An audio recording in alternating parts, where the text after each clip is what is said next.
समाजका हरेक तह र तबका बेथितिका मारमा छ। राजनीति, अर्थतन्त्र र विकासका योजना बेथितिका चाङले थिचिएका छन्। यी र यस्तै बेथितिलाई उधिन्ने हाम्रो प्रयास हो कार्यक्रम थिति बेथिति। दर्शकवृन्द नमस्कार। बिजनेस प्लस टेलिभिजनको नियमित कार्यक्रम थिति बेथिति लिएर म कृष्ण पोखरेल उपस्थित भएको छु। आजको यो कार्यक्रममा कानुनी राजका नाममा भइरहेको कानुनको उपहासको प्रसङ्ग कोट्याउने प्रयास भएको छ। सरकारका तीन तह कार्यपालिका, न्यायपालिका र व्यवस्थापिका मध्ये पनि मुलुकमा विधिको शासनलाई व्यवस्थित गर्ने, अनुपालना गर्ने र नागरिकलाई राम राज्यको अनुभूति दिलाउने तहमा न्यायपालिकाको महत्त्वपूर्ण भूमिका हुन्छ। शासन सञ्चालनका क्रममा कतिपय बेला सरकारबाट लिइने निर्णयले व्यक्तिको संविधान प्रदत्त अधिकार हनन भइरहेको हुन्छ। त्यस्तोमा नागरिकलाई संविधान प्रदत्त अधिकार उपयोगमा आएका बाधा अडचन फुकाउने काम न्यायपालिकाले गरिदिनुपर्ने हुन्छ। तर नेपालको प्रसङ्गमा भने यो सैद्धान्तिक विषय मात्रै बन्न पुगेको छ। व्यवहारत न्यायपालिकाका रूपमा रहेको सर्वोच्च अदालतले नागरिक हकका विषयमा गरेका फैसला कार्यान्वयनमै आउँदैनन्। फैसला कार्यान्वयनका लागि अदालतले सम्बन्धित निकायमा आदेश निर्देश होइन हार गुहार नै गर्नुपर्दछ। तर पनि कहीँ कतै सुनवाई भएको पाइँदैन। तथापि शासकहरू विधिको शासनको माला जप्न भने चुक्दैनन्। संविधानको धारा 126(2) मुद्दा मामिलाको रोहबरमा अदालतले दिएको आदेश वा निर्णयको सबैले पालना गर्नुपर्ने छ भनेको छ। यसै सन्दर्भमा सार्वजनिक तथा नागरिक सरोकारका मुद्दामा सर्वोच्च अदालतले सरकारलाई दिएका आदेशहरू कतिको पालना भएका छन् भन्ने विषयमा आज हामी केन्द्रित छौँ। त्यसैले आजको कार्यक्रमले सर्वोच्च अदालतले विगत 25 वर्षदेखि आफूले गरेका फैसला कार्यान्वयनमा बेहोरेको फजितीमा केन्द्रित रहेर विषयको उठान गर्ने प्रयास गरिएको छ। आउनुहोस् यही विषयमा चर्चा गरौँ। अदालतका फैसला कार्यान्वयन हुँदैनन्। फैसलालाई सरकार र उमाथतका निकायले सधैँ हलुका रूपले लिएको पाइन्छ। गणतन्त्र नेपालको संविधानले मुलुकलाई कानुनी राज्यका रूपमा स्वीकार गरेको छ। विधिको शासनको सर्वोच्चतालाई संविधानले नै आफ्नो अङ्ग बनाएको छ। तर किन त्यही संविधान अनुसार बनेको सरकार र त्यसका अवयवहरूले अदालती आदेशलाई रद्दीको टोकरीमा फ्याँक्ने गरेका छन्? यति बेला संविधानले नै भने अनुसारको कानुनी राज्य र विधिको शासनको अवस्था, ऐन कानुनको परिपालना सम्बन्धमा सरकारको संवेदनशीलता लगायतका विषयमा केन्द्रित रहेर हामीले वरिष्ठ अधिवक्ता बोर्णबहादुर कार्कीसँग संवाद गरेका छौँ। आउनुहोस् उहाँलाई स्वागत गरौँ। स्वागत छ यहाँलाई। धन्यवाद। एउटा यो प्रसङ्ग उठाएँ मैले है, मैले पृष्ठभूमिमा पनि भने कि अहिले चाहिँ अदालतले गरेका कतिपय विषयहरू, फैसलाहरू जुन जनताको हितमा छन् त्यसलाई सरकारले कार्यान्वयनको दिशामा लगेको पाइँदैन। त्यसमा पनि मूलत ऐन कानुनलाई परिपालना गराउनुपर्ने महत्त्वपूर्ण जिम्मेवारी बोकेको गृह मन्त्रालय, अदालतका फैसला कार्यान्वयन नगर्ने मन्त्रालयको पहिलो नम्बरमा भेटिन्छ। त्यसपछि स्वयं सरकार प्रमुखको नेतृत्व सम्हालेर बसेको प्रधानमन्त्री कार्यालय र मन्त्री परिषद दोस्रो नम्बरमा आउँछ, जसले बारम्बार अदालतका फैसलालाई अवज्ञा गरेको पाइएको छ। त्यही प्रसङ्गमा आज मैले एउटा पहिलो प्रसङ्गको उठान रावल आयोगको प्रतिवेदनमा आधारित भएर यहाँ समक्ष राखेँ। काठमाडौँ उपत्यकाका ऐतिहासिक र पुरातात्विक धरोहरहरू समेत रहेका जग्गा जमिनहरू अतिक्रमणमा परे। ऐतिहासिक गहनाको रूपमा रहेका सम्पदाहरू मासिए भन्ने स्तरमा चाहिँ जनताबाट आवाज उठाइयो र त्यो आवाजलाई कदर गर्दै तत्कालीन गिरिजाप्रसाद कोइराला नेतृत्वको सरकारले तत्कालीन सचिव रामबहादुर रावलको अध्यक्षतामा एउटा उच्चस्तरीय छानबिन आयोग पनि गठन गर्यो र त्यो आयोगले सरकारलाई काठमाडौँ सहरी क्षेत्रभित्र मात्रै 1800 रोपनी जग्गा चाहिँ 5000 व्यक्तिहरूले गैरकानुनी ढङ्गले अतिक्रमण गरेका छन् भनेर प्रमाणित आधारसहित प्रतिवेदन पनि बुझायो, जुन प्रतिवेदन सरकारलाई बुझाएको आज 25 वर्ष भयो। त्यो प्रतिवेदन कार्यान्वयनमा आएन। सर्वोच्चले फैसला सुनायो यो प्रतिवेदन कार्यान्वयनमा लैजा भनेर, तर त्यो प्रतिवेदन अहिले पनि भूमि सुधार मन्त्रालयको कुनै कुनामा थन्किएर बसेको छ, कार्यान्वयनमा आएन। किन यस्तो हुन्छ? तपाईँले पहिला यो यसको पृष्ठभूमि बाँध्दा नै केही के महत्त्वपूर्ण कुराहरू उठाउनु भएको छ। जस्तो कानुनको शासन अनुसार नै देशको शासन व्यवस्था चल्नुपर्छ, अथवा संवैधानिक सर्वोच्चता अनि कानुन र संविधान नै सबभन्दा सर्वोच्च हुन्छ। त्यसको महातत्मा त्यो अनुसार माथिल्लो प्रधानमन्त्री राष्ट्रपतिदेखि लिएर एउटा सामान्य नागरिक पनि त्यो भित्र चल्नु पर्छ भन्ने यसको मूल मान्यता हो। र यो संविधान र कानुनलाई कार्यान्वयन गर्ने परिपालना गर्ने महत्त्वपूर्ण भूमिका निभाउनु पर्ने मूल दायित्व भनेको कसमा हुन्छ भने, जस्तो अघि तपाईँले भन्नुभएको राज्यका मूल त 3टा अङ्ग हुन्छन्, कार्यपालिका, व्यवस्थापिका र न्यायपालिका। व्यवस्थापिकाले कानुन बनाउँछ, कार्यपालिकाले त्यसलाई कार्यान्वयन गर्छ, न्यायपालिकाले जुन कार्यान्वयनको कुरा छ त्यो संविधान सङ्गत कानुन सङ्गत भयो कि भएन, अथवा संविधान कानुनमा भएको व्यवस्थालाई पनि कार्यपालिकाले कार्यान्वयन गर्नमा त्रुटिपूर्ण कार्यान्वयन गर्यो कि अथवा कार्यान्वयन गरेन कि भन्ने किसिमको उसले हेरिदिनुपर्छ। र यसमा संविधान कानुन कार्यान्वयन गर्ने महत्त्वपूर्ण भूमिका निभाउनु पर्ने निकाय भनेको कार्यपालिका हो। त्यही कार्यपालिकाका अन्तर्गतका गृह मन्त्रालय भए हैन, त्यसपछि अन्य संवैधानिक निकायहरू पनि छन्। अख्तियार दुरुपयोग अनुसन्धान आयोग भयो, निर्वाचन आयोग भयो, लगायतका निकायहरू छन्। तर नेपालमा अहिलेको स्थिति के भएको छ भने कि यो संविधान र कानुनभन्दा व्यवस्था गर्ने एउटा प्रवृत्ति, अर्को भन्दा संविधान र कानुनभन्दा पनि आफूलाई माथि सोच्ने जो प्रवृत्ति र संविधान कार्यान्वयन गर्नुपर्छ भन्ने आफ्नो दायित्वलाई आत्मसात नगर्ने प्रवृत्तिले गर्दाखेरि यो रुल अफ लको समस्या अथवा कानुनको शासन र कानुनको कार्यान्वयनमा सङ्कटहरू आउँदै आएको छ। तपाईँले ल्याउनु रावल आयोगको प्रतिवेदनको कुरा ल्याउनुभयो।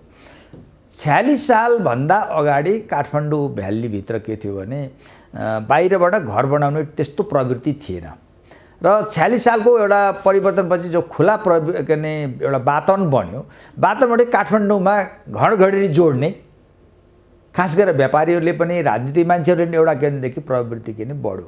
बढेपछि के हो त भनेदेखि यहाँ काठमाडौँमा भएका जो पुरातात्विक महत्त्वका जग्गा जमिनहरू भए अनि खोला किनारका जग्गाहरू भए, यिनीहरू गैर कानुनी तरिकाले कर्मचारीलाई मिलाएर व्यक्ति विशेषले भूमाफियाहरूले आफ्नो नाउँमा दर्ता गराउने, बेच्ने यो खुलो टलकर अहिले तपाईँ देख्नुहुन्छ भने यो बागमती किनारदेखि लिएर टुकाचाकुरादेखि लिएर त्यसको छेउछाउमा रहेका अधिकांश त्यो सहरहरू बसेका छन् नि, ती पहिला सबै के थिए? ती बगर थिए, त्यसका बगर थिए। अहिले जम्मै व्यक्ति विशेषका नाममा दर्ता भएको। त्यसले धेरै सार्वजनिक जग्गाहरू अतिक्रमण भइसकेपछि बाहिरबाट जनताबाट धेरै प्रेसर आयो। प्रेसर आएपछि रावल आयोग गठन भयो र रावल आयोगले करिब अहिले तपाईँले भन्नुभयो धेरै जग्गा अतिक्रमण भएको प्रतिवेदन पनि दियो र अझ रावल आयोगले त त्यो जुन प्रतिवेदन त्यो पनि अपुरो छ। त्यसरी जग्गा मिचेको त त्योभन्दा नि धेरै ठुलो सङ्ख्यामा थियो। तैपनि रावल आयोगले अति नै गरेर सार्वजनिक जग्गा जुन मिचेका छन्, खोलाको बगर मिचेका छन्, सार्वजनिक स्थललाई मिचेका छन्, यिनीहरूको विषयमा के भने त्यसले के भने प्रतिवेदन दियो। प्रतिवेदन दिइसकेपछि अब आयो कार्यान्वयनको पाठ।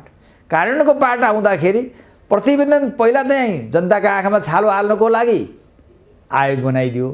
आयोगले प्रतिवेदन दिएपछि अब सरकारले के गर्यो भनेदेखि त्यो के भने प्रतिवेदन कार्यान्वयन गर्नुतर्फ लागेन। किन लागेन भन्नुहुन्छ नि, त्यसको पछाडिको कारण के भने जब सरकार के भने त्यो प्रतिवेदन कार्यान्वयन गर्ने भयो, त्यसपछि भूमाफियाहरू, त्यसबाट के भनेदेखि अनुचित लाभ लिने मान्छेहरूले के गर्न थाले भने सरकारलाई घेराबन्दीमा पाले। सरकारका मान्छेहरूलाई के भने अनुचितमा के भने प्रभावमा थाले। प्रभावमा पाल्न थालेपछि अब के हो त भन्दा राहुल आएको प्रतिवेदन लगेर थन्क्यो। थन्किएपछि एउटा मन्त्री आउँछ, एउटा भूमि सुधार मन्त्री आयो, कार्यान्वयन गर्न के भने खोज्छ, फेरि भूमाफिया लगेर थैली बुझाउँछ, बुझाएपछि नि फेरि त्यो के भने रोकिन्छ। यस्तै बढ्दै गएपछि आखिरमा कहाँ पर्यो भने सर्वोच्च अदालतमा मुद्दा हो।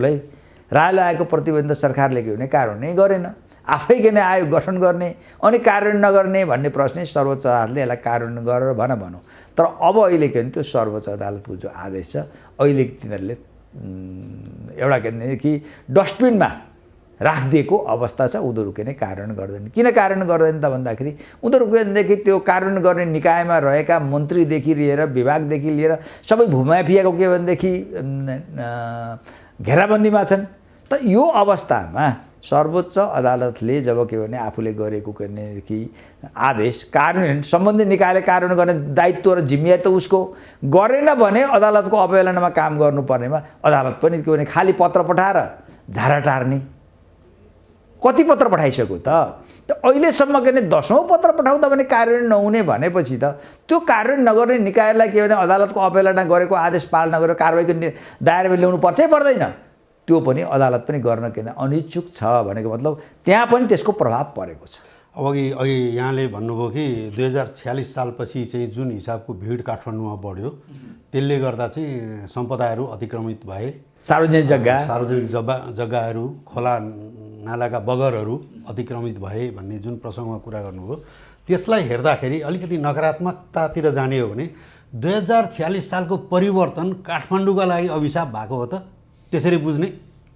यस्तो भयो जस्तो के भने 46 सालको परिवर्तन काठमाडौँको लागि अभिशापै त त्यसरी नभनौँ। तर के हो भने 46 सालपछि जो काठमाडौँमा बसाइसराई गर्ने, काठमाडौँमा घरगढी जोड्ने जो के भनेदेखि जो प्रवृत्ति बढ्यो त्यसलाई के गर्नु पर्थ्यो सरकारले भनेदेखि एउटा व्यवस्थित रूपमा त्यसलाई के बनाउनु पर्थ्यो। तर सरकारले के गरिदियो त भन्दाखेरि त्यसलाई व्यवस्थित नगरिसकेपछि के हो भनेदेखि बाटाघाटा बिनाका के भनेदेखि के भने जग्गाहरू प्लटिङ गरेर बिक्री गर्ने गर्दाखेरि अहिले तपाईँ देख्नुहुन्छ त काठमाडौँको यस्तो के भने सहर बनेको छ। सहर धेरै ठुलो छ तर अव्यवस्थित सहर छ। तपाईँलाई यहाँ कुनै एउटा सुमा आगो लाग्यो भने दमकल जाने ठाउँ छैन। अर्को के भनेदेखि मानिस बिरामी भयो भनेदेखि एम्बुलेन्स जाने ठाउँ छैन, ढलको छैन। यति के भने विकृत भन्यो। त्यो के हो भने यो चाहिँ खास गरेर त्यो मान्छे बाहिर आउने कुरालाई त रोक्न सक्ने अवस्था त थिएन। तर के हो भने त्यसलाई व्यवस्थित नगर्दाखेरि यो अव्यवस्थित सहर के भने बन्न गयो। त्यसको पीडा अहिले के भने काठमाडौँवासीहरूले भोगिरहेका छन्। अब म फेरि प्रतिवेदनमै आएँ। अघि एउटा प्रसङ्गमा तपाईँले के भन्नु भने प्रतिवेदन अपुरो पनि छ भनेर भन्नुभयो। अब यहीँनिर नकारात्मकतालाई पन्छाएर कुरा गरौँ हामी।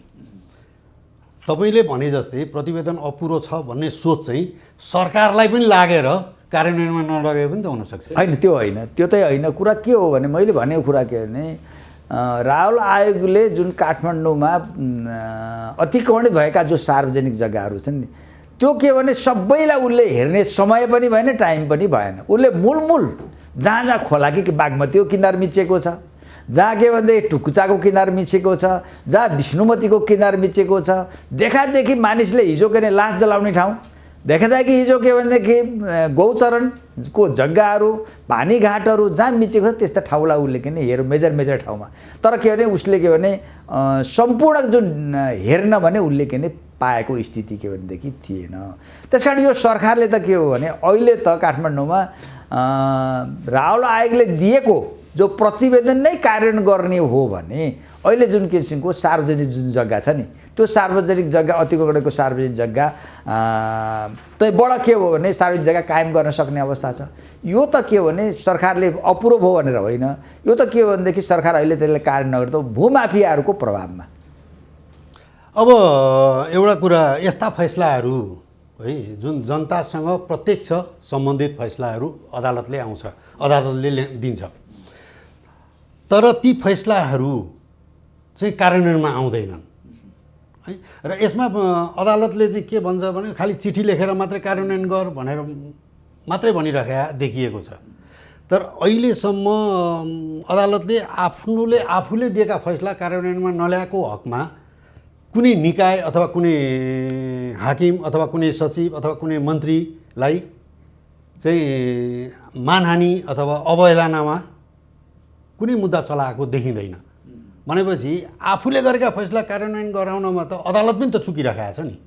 अब यो अहिले अदालतको पनि कस्तो चाहिँ के छ भने यस्ता किसिमका सार्वजनिक इस्युहरूमा अदालतले के भने फैसला गरिदिने, अनि जनताबाट के भने अदालतले यस्तो फैसलाको वाइ कमाउने, सर्वोच्च अदालतले त के भनेदेखि यस्तो विषयमा के निर्णय गरौँ भने भनिदिने। कैयौँमा त सर्वोच्च अदालत यसरी पनि के भनेदेखि सस्तो लोकप्रियताको लागि कस्तो छ भने जुन कुरा के भनेदेखि पुरै हुन सक्दैन त्यसमा पनि आदेश जारी गरिदिन्छ, अनि बाहिरबाट के भनेदेखि यस्तो आदेश जारी गरौँ भनेर के भनेदेखि चर्चामा आउने गर्ने।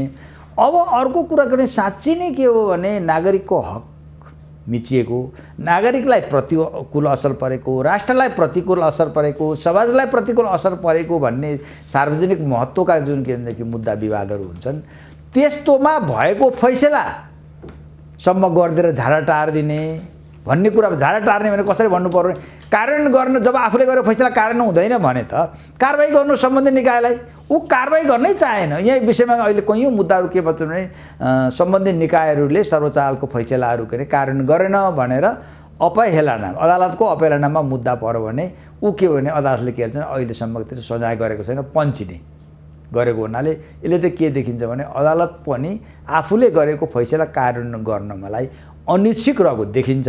त्यो अनिच्छुक रहनुको पछाडि अब के कारण छ, विभिन्न कारणहरू के हुनसक्छ। अब यहाँ म अर्को एउटा त्यही अदालतकै फैसला कार्यान्वयन नभएको सन्दर्भमा आएँ। एउटा मुद्दा सर्वोच्च अदालतमा 2067 चैत 18 गते एउटा मुद्दा दर्ता भयो। त्यो मुद्दा चाहिँ कैदी बन्दीको प्रजनन अधिकारसँग सम्बन्धित थियो कि कैदी बन्दीको पनि प्रजनन अधिकार सुरक्षित गरी पाऊँ भनेर अदालतमा मुद्दा पर्यो। अदालतले त्यसमा निवेदकको पक्षमा फैसला गरेर कारागारका कैदी बन्दीहरूले आफूले चाहेको अवस्थामा पति पत्नीलाई एक ठाउँमा बस्ने व्यवस्था चाहिँ कारागारमा हुनु पर्यो। जहाँ छैन ठिकै छ, जहाँ छ त्यहाँ चाहिँ त्यो व्यवस्था गर्नु पर्यो र अब बन्ने कारागार भवनहरूमा त्यो हिसाबको फेसिलिटी पनि आउनु पर्यो भनेर चाहिँ अदालतले फैसला गर्यो। तर त्यो फैसला गरेको यत्रो अवधि भइसक्यो, 10 वर्षै भनौँ न, आजसम्म त्यो कार्यान्वयन भएको छैन। मात्रै एउटा फैसला आयो, फैसला आइसकेपछि सरोकारवाला मन्त्रालय गृहले एउटा सुझाव समिति गठन गर्यो। उसले सुझाव समिति गठन गरेको जानकारी त अदालतलाई दियो, तर त्यो सुझाव समितिले के सुझाव दियो त्यो बारेमा अदालत अहिलेसम्म अनभिज्ञ देखिएको छ। किनभने त्यसमा केही पनि काम भएको छैन, नभएपछि त अदालतले पनि केही सोधेको अवस्था देखिँदैन र गृहले पनि त्यसमा हामीले यो काम गऱ्यौँ भनेर भनेको अवस्था छैन। भने यसलाई चाहिँ कसरी हेर्नुहुन्छ तपाईँ?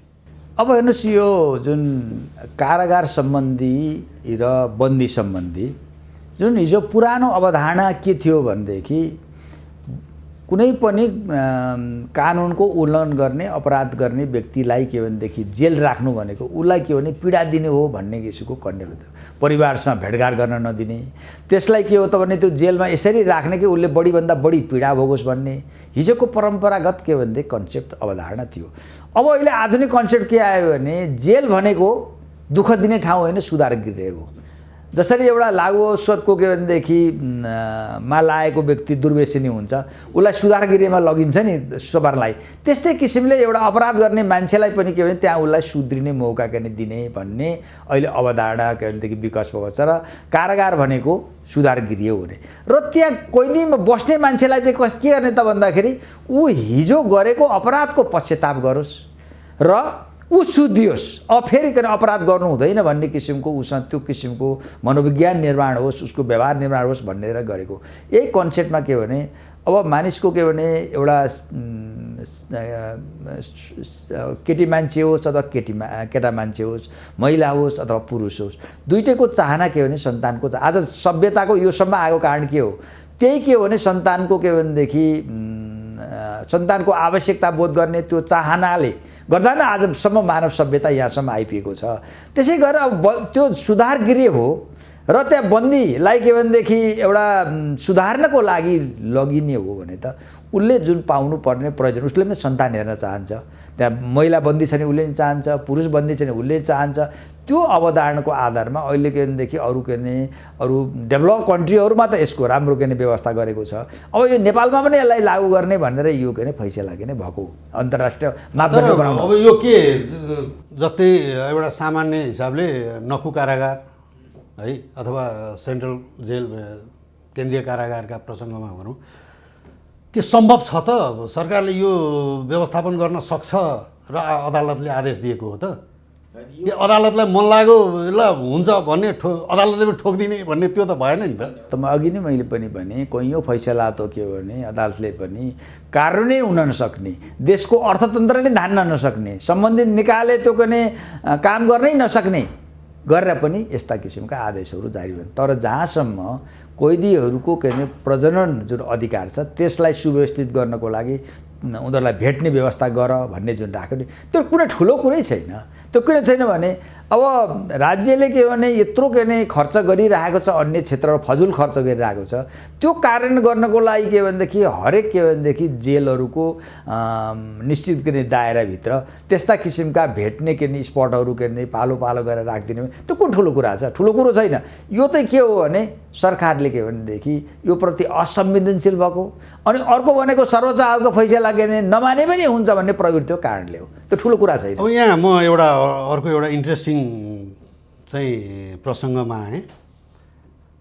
सर्वोच्च अदालतमा एउटा मुद्दा बाल इजलासको विषयमा पर्यो र सर्वोच्च अदालतले बाल इजलास हुनुपर्छ भनेर फैसला गर्यो। तर फैसला गरिसकेपछि कार्यान्वयनको पक्षमा कति प्रगति भयो भनेर सम्बन्धित तत्कालीन, अब अहिले त मन्त्रालयको नामै परिवर्तन भएको छ, तत्कालीन महिला बालबालिका तथा समाज कल्याण मन्त्रालयलाई चाहिँ पत्राचार गर्दा एउटै महिनामा 2टा पत्र त्यो मन्त्रालयबाट अदालतलाई गयो। एउटा पत्र गयो पुस 2 गते जसमा सम्पूर्ण जिल्लामा बाल इजलास गठन भएको बेहोरा उल्लेखित थियो। लगत्तै त्यही महिनाको 28 गते अर्को पत्र गयो कि हाल 64 जिल्लामा बाल इजलास बनिसकेको र बाँकी जिल्लामा बन्ने प्रक्रियामा रहेको, गठन हुने प्रक्रियामा रहेको भनेर चाहिँ अर्को पत्र गयो। भने एउटै व्यक्तिले पत्र लेखेको छ, एउटै महिनाभित्र लेखिएको छ, त्यो अलग अलग महिना पनि होइन। अघिल्लोले सम्पूर्ण जिल्लामा बाल इजलास गठन भइसक्यो भन्छ, पछिल्लोले 64मा मात्रै भएको छ है, बाँकीमा चाहिँ हामी गठन गर्ने प्रक्रियामा छौँ भन्छ। भनेपछि यो चाहिँ के हो? अब यो तपाईँ आफै पनि कानुन व्यवसायी, कहिलेकाहीँ तपाईँ त्यस्ता प्रकृतिका मुद्दामा पनि बहस गर्नुहुन्छ होला, तपाईँलाई पनि त थाहा हुनुपर्छ नि कि कतिवटा जिल्लामा बाल इजलास गठन भएको छ अहिले भनेर। अब यो चाहिँ कस्तो भने जस्तो यो बाल इजलास भयो, त्यसपछि रेप सम्बन्धी केस भयो। त्यो केसमा चाहिँ के भनेदेखि जस्तो बाल इजलासमा त्यो सम्बन्धी विज्ञहरू र त्यसको मुद्दाहरू हेर्नुपर्छ भन्ने, अनि अब महिलाहरूको के अरे रेप केसहरूमा चाहिँ त्यो बन्दै जेला सबैले सुन्न पाउँदैन, सम्बन्धित के भने कानुनी व्यवसायी र त्यसमा संलग्न भएको मान्छेले पनि पाउँछ भन्ने किसिमको कन्सेप्टको आधारमा नेपालले पनि त्यसलाई कार्यान्वयन गरेको। अब यो बाल इजलासको सम्बन्धमा के भने बालबालिकाहरू जो उमेर पुगेका हुँदैनन् उनीहरूले कुनै अपराध गरे भने पनि उनीहरूले गरेको छ भने त्यसलाई अपराध मानिँदैन, कानुनले त्यसलाई के छुट दिएको हुन्छ। त्यसैले गर्दाखेरि कुनै केनदेखि कसुरमा बालकहरू बालबालिकाहरू के परे भने तिनीहरूलाई खुला रूपले अन्य अपराधी अन्य के भने कसुरदार सरह ट्रायल गऱ्यो भने, सुनाइ गऱ्यो भने त्यसले के गर्छ भने बालबालिकाको मनस्थितिमा नकारात्मक असर पर्न सक्छ। त्यसकारण त्यसको विज्ञहरूले मात्रै त्यसको सुनाइ गर्नुपर्छ। उनीहरूलाई के भनेदेखि बालगृहहरूमा के भने राख्दाखेरि अथवा के भने कस्तो किसिमको सजाय दिने हो त्यो दिँदा पनि के हो भने बालबालिकाको भावी जीवनमा प्रतिकूल असर नपर्ने गरी त्यस्तो किसिमको व्यवस्था गर्नुपर्छ भनेर यो बाल इजलासको के भने व्यवस्था के भने गरिएको। तर अब अहिले पनि तपाईँलाई के छ भने बाल इजलासहरूको अहिले पनि के भनेदेखि व्यवस्थित र प्रभावकारी रूपमा यसो के भने कार्यान्वयन हुन सकेको छैन। अदालतको भने यो गर्नुपर्ने के भने दायित्व सम्बन्धित के भने अदालतको हो हैन, सम्बन्धित अदालतको त्यो त न्यायपालिकाको के भनेदेखि अधिकार क्षेत्रभित्र पर्ने कुरा हो। तर यसलाई के भने यसको जुन महत्त्व छ नि, यसको संवेदनशीलता छ नि, त्यो संवेदनशीलतालाई नबुझ्दाखेरि अहिले बाल इजलासहरू खडा बकामा पनि त्यसलाई जुन प्रयोगको लागि के भनेदेखि प्रयोग गर्नुपर्ने हो त्यसरी प्रयोग भएको छैन। उही के भनेदेखि बाहिर के अरे बाल इजलास भन्ने बोर्ड राखिदियो, तर त्यहाँभित्र त्यसको उद्देश्य के हो त्यो उद्देश्य अनुसारको मुद्दा सुनाइ गर्ने, त्यस्तै गरेर गर्ने सजायको गर्ने व्यवस्था गर्ने, यी सबै कुराहरू के छ भने त्यो के भने छको स्थिति छैन। नभएको हुनाले यो बाल इजलास पनि भनेपछि बाल इजलास चाहिँ बनिसकेको छ, सबै कैयौँ ठाउँमा बाँकी छ, बनिसकेका छन्, तर त्यसको कार्यान्वयनको पार्ट के भने उपलब्धिमूलक छैन। भने अब यहाँ चाहिँ अब हामीले थाहा पाएअनुसार चाहिँ काठमाडौँमा चाहिँ जिल्ला अदालतमा छ, त्योभन्दा बाहिर छैन पनि भन्छन्। त्यो कति सत्य हो त्यो कुरो चाहिँ? काठमाडौँमा छ, बाहिर चाहिँ के छ? बाहिरको स्थिति त त्यहाँ त के भने ठाउँको अभाव भनेर विभिन्न तरिकाले गर्दाखेरि के हो भने त्यो त्यसरी प्रभावकारी छैन। पालो भएको छ छोटो विश्रामको। समाजका हरेक तह र तबका बेथितिका मारमा छ। राजनीति, अर्थतन्त्र र विकासका योजना बेथितिका चाङले थिचिएका छन्। यी र यस्तै बेथितिलाई उधिन्ने हाम्रो प्रयास हो कार्यक्रम थिति बेथिति। विश्रामपछि स्वागत छ। हामी हाम्रो कार्यक्रमलाई निरन्तरतातर्फ लैजाँदैछौँ। अब अर्को एउटा प्रसङ्ग चाहिँ यहीसँग जोडेर मैले भने कामै भएको छैन भयो भनेर अदालतलाई पत्राचार गरिन्छ भनेपछि त्यो त हाकाहाकी अदालतलाई झुक्याउने काम भयो। त्यो कुरो चाहिँ अदालतलाई थाहा हुन्छ कि हुँदैन? हुन्छ। जस्तो तपाईँलाई अहिले चाहिँ के छ भने सर्वोच्च अदालतले जुन गरेका जो फैसलाहरू छ, फैसला चाहिँ जिम्मेवार निकाय, जिम्मेवार पदाधिकारीबाट के भने त्यसलाई कार्यान्वयन हुँदैन। खालि त्यसलाई के भनेदेखि पन्छाइदिने, त्यसलाई के भनेदेखि लम्ब्याइदिने अनि आखिरमा गएर त्यो कार्यान्वयन गर्ने कार्यलाई निष्फल बनाइदिने यो प्रवृत्ति के भने यो ब्युरोक्रेसीमा पनि छ, राजनीतिक क्षेत्रमा पनि छ, मन्त्रीहरूमा पनि छ, यो सबैतिर के भने छ। अब यो जब के भने यस्तो किसिमको व्यवहार भएपछि त अदालतले एउटा स्ट्रिक्टली के गर्नुपर्ने जरुरी के हुन्छ भने यदि यो अदालतको आदेश के भने कार्यान्वयन के गरेनौँ भने हामी के भने कारबाही गर्न सक्छौँ, कारबाहीको के भने विषयवस्तु बन्न सक्छ भन्ने सन्देश अदालतले के भने दिनुपर्ने हो। तर अदालत पनि के छ भनेदेखि त्यो कार्यान्वयन गरेको छैन भन्ने कुरा पनि थाहा छ। पहिला सुरु नै फैसला गर्दा त कयौँ त यो कार्यान्वयन हुँदैन भनेर पनि फैसला गर्ने गरेका छन्।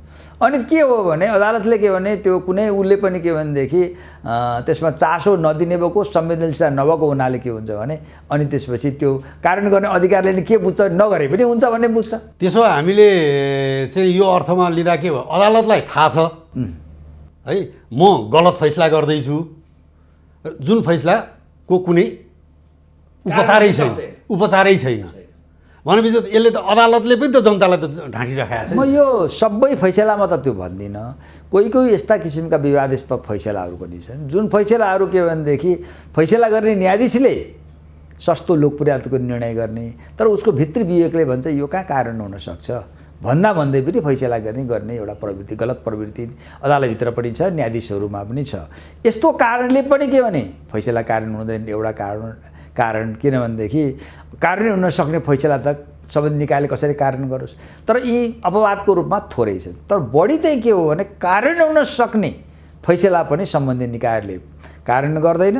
त्यो कार्यान्वयन नगरेको अदालतले थाहा पाउँदाखेरि पनि त्यसलाई के हो भने कारबाहीको दायरामा ल्याउँदैन। नल्याएपछि त फैसला कार्यान्वयन हुनमा के समस्या उत्पन्न हुने भयो।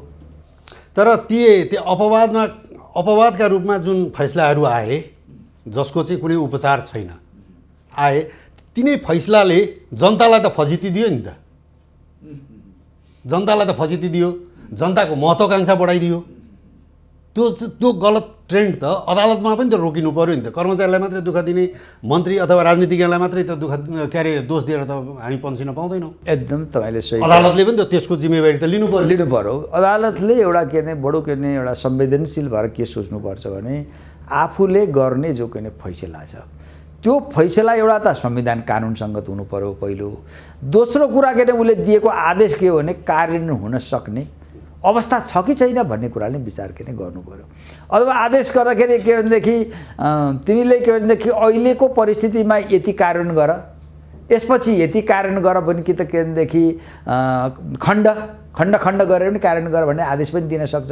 तर जे होस् के भने सर्वोच्च के अरे अदालतको आदेशहरू पनि के फैसलाहरू पनि के भने कार्यान्वयन हुने सम्भव भएकालाई के भने गर्नु पर्यो। असम्भवहरूलाई गरेर के भने जनतामा तपाईँलाई के भने महत्त्वाकांक्षा जोगाइदिने पुरा नगरिदिएपछि के हुन्छ जनतामा त निराशा आउँछ। र त्यसले फेरि के गर्छ भने सम्बन्धित निकायको र कार्यान्वयन गर्ने निकायको र जनताको बिचमा अनावश्यक के भने कन्फ्लिक्ट सिर्जना हुन्छ। त्यो भएको हुनाले यसमा त अदालतले पनि गम्भीरतापूर्वक विचार। अब मैले फेरि अदालतकै फैसला कार्यान्वयनकै प्रसङ्ग जोडेँ। फेरि महोत्तरी मालपोत कार्यालयले दिवंगत व्यक्तिको चाहिँ हकको सम्पत्ति पनि उसको साझेदारको नाममा दाखल खारिज गरिदियो, नामसारी गरिदियो। मुद्दा पर्यो, उसको सन्तानले मुद्दा हाल्यो अदालतमा। अदालतले तेरो निर्णय त्रुटिपूर्ण छ, सच्याह भनेर भन्यो। त्यति मात्रै होइन, मालपोत कार्यालयको मातहत मन्त्रालयले समेत तैँले त्रुटिपूर्ण निर्णय गरी सच्याह भनेर भनेको आज 12 वर्ष भयो, तर त्यो सचिएको छैन। यस्तो प्रवृत्तिलाई चाहिँ कसरी लिने हामीले? हो, एकदम पुरानो। अझ तपाईँले भन्नुहोस् त्यही कस्तो भने जुन व्यक्ति विशेषका मुद्दाहरू छन् नि, अन्यायमा मान्छेहरू पर्छ। अन्यायमा मरेपछि हाम्रो के भने न्याय माग्ने, न्याय के भनेदेखि माग्नको लागि अदालतमा जाने र त्यसको प्रक्रिया के भन्दा एउटा त के एकदम लम्बे तान किसिमको छ। अर्को अत्यधिक खर्चालु छ। तेस्रो के भनेदेखि विश्वसनीयता पनि छैन। यहाँ कैयौँ मुद्दा तपाईँले भन्नु कस्तो देखिन्छ भने सर्वोच्च अदालतले के भने फैसला गर्छ, कसैलाई के भनेदेखि अंश दिनु भनेर के भने फैसला गर्छ। सबभन्दा माथिल्लो तहको अदालत त सर्वोच्च अदालत हो, उसको फैसला त्यही के भनेदेखि अन्तिम मानिन्छ। उसले गरेको फैसला सबैले के भने मान्नुपर्छ। तर त्यो फैसला के गर्छ भनेदेखि त्यो फैसला कार्यान्वयन गर्नको लागि कहाँ आउनुपर्छ? जिल्लामा आउनुपर्छ। जिल्लामा त्यो फैसला कार्यान्वयन गर्ने फैसला कार्यान्वयन गर्ने अधिकारी, पहिला भन्थ्यो तहसिलदार भन्थ्यो, अब अहिले के भनेदेखि फैसला कार्यान्वयन गर्ने अधिकारी भनेर भन्छ। त्यो फैसला गर्ने कार्यालयले यसरी घुमाइदिन्छ, त्यो सर्वोच्च अदालतको फैसलालाई उसले धोती लगाइन्छ। यस्तो किसिमका घटनाहरू पनि छन्। अनि अर्को के हो भने अदालतबाट के भने फेरि सम्बन्धित मालपोत कार्यालयमा अब सम्बन्धित भूमि सुधार कार्यालयमा अब फैसला अनुसार गरिदिनु भनेर के भनेदेखि पत्रहरू जान्छ, निर्देशनहरू जान्छ। मालपोत भयो सम्बन्धित निकायले के भन्छ घुमाई सर्वोच्च अदालतले गरेको फैसलाले उसले के गरिदिन्छ? निष्फल गराइदिन्छ। यस्तो अराजकता स्थिति छ। जो मान्छे पहुँच भएको छ, केही के भनेदेखि दबाब प्रभाव सिर्जना गर्न सक्छ अथवा केही खर्च गर्न सक्छ, उसले त पाएको छ। सर्वसाधारण मान्छे जो के भनेदेखि उसको त्यस्तो के पहुँच पनि छैन, उसको त्यस्तो किसिमको दबाब र प्रभाव दिन सक्ने अवस्था पनि छैन भने त्यस्ता मान्छेहरू धेरै पीडित भएर सर्वोच्च अदालतकोबाट फैसला भइसकेपछि 10औं वर्ष घुमिरहेर रुई हिँडेका मान्छेहरू छन्। कोही मान्छे त यस्ता पनि मान्छे छन् त्यो सर्वोच्च अदालतले गरेको फैसला 10औं वर्षसम्म के भनेदेखि त्यो फैसला के हातमा बोकेर हिँडेर कार्यान्वयन भएपछि त्यो हातमै बोक्दै मरेका मान्छे पनि छन् नि त। यति दयनीय स्थिति छ। अब म यही उसमा एउटा नेपालीमा एउटा उखान पनि छ, नामर्द कि जोई हुनुभन्दा मर्द कि कमारी हुनु निको भन्छन्। त्यो प्रसङ्गलाई हामीले जोडेर हेर्दाखेरि अब न्याय दिने निकाय नै निरीह छ भने अब जनताले चाहिँ त्यसको विकल्प खोज्नु परेन त? अब हेर्नुहोस्, अब यो संसारमा अहिलेसम्म चलेकोमा अब न्याय दिने निकाय अथवा के भने कानुनको व्याख्या गर्ने अथवा के भने संविधान कानुनको संरक्षकको भूमिका निभाउने निकाय भनेको के भने अदालतै हो। अब त्यसको विकल्प अर्को के भने विकल्प त हुन सक्दैन। खालि के हो भने यहाँ भएको जो त्रुटिलाई कसरी सच्याउने हो भन्ने कुरा मूल। त्यसको संरचनालाई परिवर्तन गर्दा के हुन्छ? होइन, संरचनालाई केही परिवर्तन गरिन्छ, मूलभूत रूपमा त त्यसलाई परिवर्तन गर्न सकिँदैन। अहिले अन्तर्राष्ट्रिय रूपमा जुन चलेको के भनेदेखि कोर्ट सिस्टम छ, अदालती के भनेदेखि जुन व्यवस्था छ त्यही अनुसार नै हुने हो। अब यो चाहिँ के हो भने मूल कुरा त समस्या भनेको चाहिँ कहाँ भने कि न्यायाधीशहरूमा अदालतमा काम गर्ने कर्मचारीहरूमा के हुनु पर्यो भने आफूले फैसला गरेको कुरा कार्यान्वयनको गर्ने कुरामा न्याय दिने कुरामा प्रतिबद्धता हुनु पर्यो। असंवेदनशील हुनु भएन, अकर्मण्यता हुनु भएन, त्यसको परिणाम हो। यहाँ कोही किन अकर्मण्य हुन्छ भने त्यसलाई कारबाहीको दायरामा ल्याउने व्यवस्था हुनु पर्यो। जिम्मेवारी लिएको छ एउटा के भनेदेखि न्यायाधीश छ, गलत निर्णय गर्छ भने त्यसलाई कारबाहीको विषय बनाउनु पर्यो। अनि त्यसपछि के भने जुन कर्मचारी छ उसले के हो त भनेदेखि जनतालाई न्याय दिने कुरामा अदालतले गरेका फैसला कार्यान्वयन गर्ने कुरामा ऊ के भनेदेखि त्यसलाई के भनेदेखि घुमाइदिइराख्छ भने त्यसलाई कार्यान्वयनको व्यवस्था गर्नु पर्यो भने यो भएको हुनाले के हो भने यसलाई त्यस्तो किसिमको के भने पुरस्कार दण्डको व्यवस्था, असल काम गर्नेलाई पुरस्कार, खराब काम गर्नेलाई दण्ड दिने व्यवस्था गर्यो भने अनि यो पनि सुध्रिने अवस्था छ।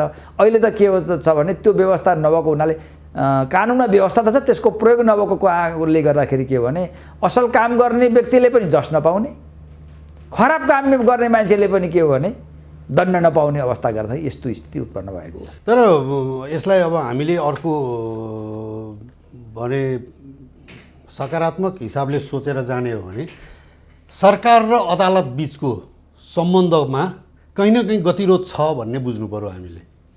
अब यस्तो छ, के छ भने सरकार र न्यायपालिकाको बिचको के भनेदेखि चेक एन्ड ब्यालेन्स, सन्तुलन र नियन्त्रणको सिद्धान्त अनुसार हुन्छ। सरकारले के भनेदेखि गरेका गलत कामको पनि के भनेदेखि त्यसको विरुद्ध अदालतले के भनेदेखि निर्णय गर्नुपर्छ र असल काम सरकारले गरे संविधान कानुन सम्मत काम गरेका छन् भने त्यसमा के अदालतले पनि सहयोग पुर्याउँ। त्यस कारण त्यहाँ के हुन्छ भने जति बेला सरकारले असल काम गरेको हुन्छ त्यति बेला अदालत र के भनेदेखि सरकारको बिचको सम्बन्ध सुमधुरै हुन्छ। जब के भने गलत काम गर्छ त्यति बेला त अदालतले बोल्नु पर्यो नि, बोलेपछि त कहिले काहीँ बिग्रिन्छ।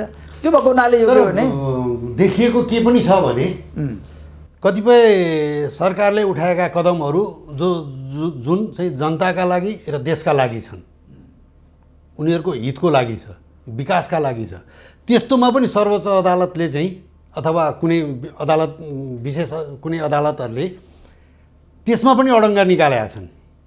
कहिलेकाहीँ चाहिँ के भने तैँले यो गर्न पाउँदैनस् भनेर फैसला गरिदिन्छन्, जसले गर्दा सरकारले निर्दिष्ट गरेका विकासका कतिपय लक्ष्यहरू पुरा हुन पाइरहेका छैनन्। यो प्रसङ्गलाई चाहिँ कसरी लिने? अनि तपाईँले सर यो के हो भने यो पनि समस्या छ। यो समस्या के छ भने जस्तो मलाई अझै मान्नुहोस्, काठमाडौँमा सडक विस्तारको कुरा आयो। काठमाडौँमा चाहिँ सायद के भने त्यति बेला यो सडक विस्तार खास गरेर डाक्टर बाबुराम भट्टराई प्रधानमन्त्री भएको बेलामा सडक विस्तार हो। सायद सडक विस्तार त्यति बेला नभएको भए अहिले काठमाडौँको स्थिति के हुन्थ्यो? अहिले त्यस्तो के भने जामको अवस्था छ। र पछि के हो भने सर्वोच्च अदालतले त्यो सडक के भनेदेखि जुन विस्तारको जो काठमाडौँको के भनेदेखि आवश्यकता हो त्यसलाई के भने सही तरिकाले नबुझेर के भने मुआवजा दिएर मात्रै के भने सडक विस्तार गर्नु पाउने भनेपछि के हो भने सबै अहिले सडक विस्तारको काम के हो? ठप हो। त्यसकारण के भने कहिलेकाहीँ यस्तो विचार नपरेन यस्ता निर्णयहरू के भने सरकार के भने अदालतले पनि के भने गर्छ। तर अर्को कुरा के भने फेरि सरकारले पनि के भने विकास निर्माण को काम गर्ने भनेर संविधान र कानुनको प्रक्रिया नपुर्याइ गर्नु त भएन। विकास निर्माण पनि के हो त भने जहाँ रुल अफ ल हुन्छ, सुप्रिमेसी अफ द कन्स्टिट्युसन हुन्छ, त्यहाँ संविधान कानुनका प्रक्रिया पुर्याएर के गर्नु पर्यो? विकास निर्माण गर्नु पर्यो।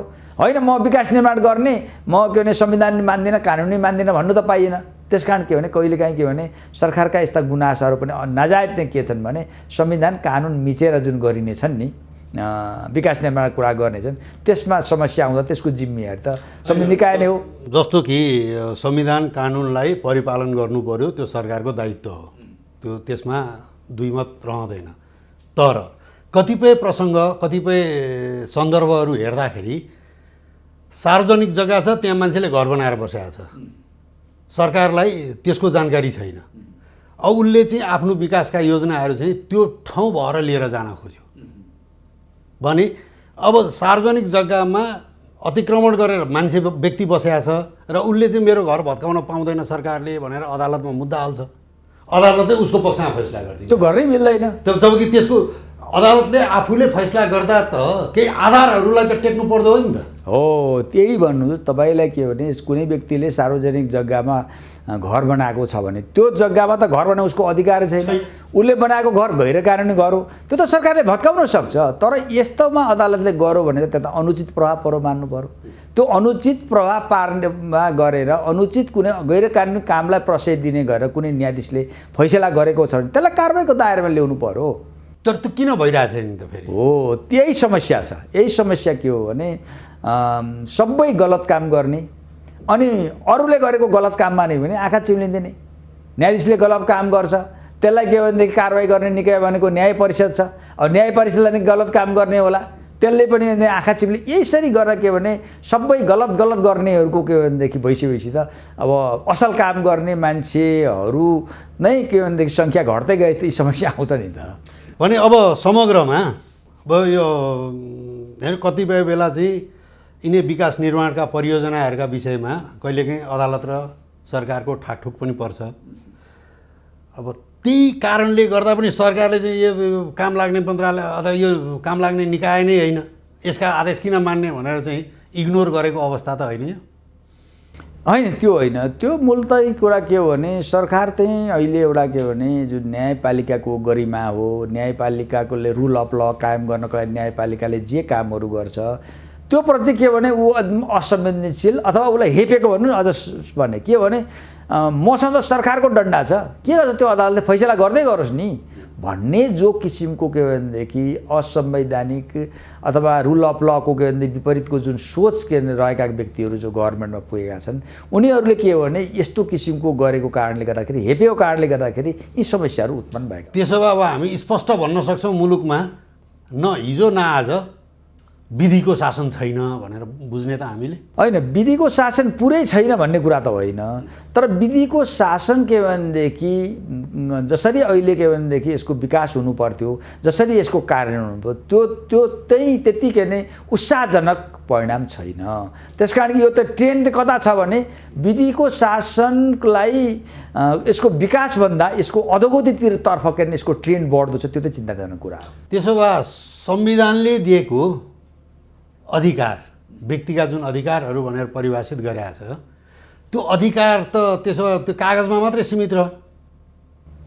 कार्यान्वयन त कागजमै सीमित रहने भयो है। त्यो कार्यान्वयनमा नगएपछि त कागजमा मात्रै सीमित रह्यो, जनताले चाहिँ त्यसैलाई हेरेर चित्त बुझाउने त अब होइन। त्यसरी बजायो भने जनता जागरुक हुनुपर्छ, सचेत हुनुपर्छ। सम्बन्धित निकायहरूबाट के भने भएका गलत कामहरूको जनताले निरन्तर आवाज उठाउने हो भने ती निकायहरूले पनि आफ्नो कर्तव्य पुरा गर्नको लागि बाध्य हुन्छन्।